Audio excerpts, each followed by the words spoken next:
రామసేతుకు జాతీయ స్మారక చిహ్నం హోదా కల్పించాలని గతంలో కేంద్ర మాజీ మంత్రి సుబ్రహ్మణ్య స్వామి సుప్రీంకోర్టులో పిటిషన్ దాఖలు చేయడం జరిగింది. ఈ సందర్భంగా ఈ విషయం పైన విచారణ చేపట్టినటువంటి సుప్రీంకోర్టు కేంద్ర ప్రభుత్వానికి నోటీసులను జారీ చేయడం జరిగింది. దీనిపైన వివరణ ఇవ్వవలసిందిగా కోరడం జరిగింది. Geological survey of India, archaeological survey of India తోటి ప్రత్యేకంగా సర్వే చేయించి దీనిపైన తగు నిర్ణయం తీసుకోవాలని సుప్రీంకోర్టులో పిటిషన్ను సుబ్రహ్మణ్య స్వామి గతంలోనే దాఖలు చేసినటువంటి విషయం మనందరికి కూడా తెలిసిందే. దాంతో పాటుగా మరొక పిటిషన్ని దాఖలు చేయడం జరిగింది.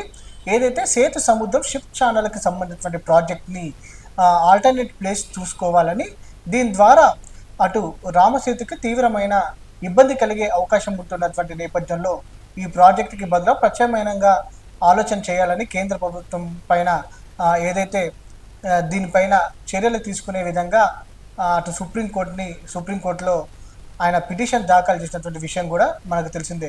చూడాలి మొత్తం మీద ఈ విషయం పైన కేంద్ర ప్రభుత్వం ఎలా స్పందిస్తుంది అనేది మాత్రం చాలా ఆసక్తిగా నెలకొంది.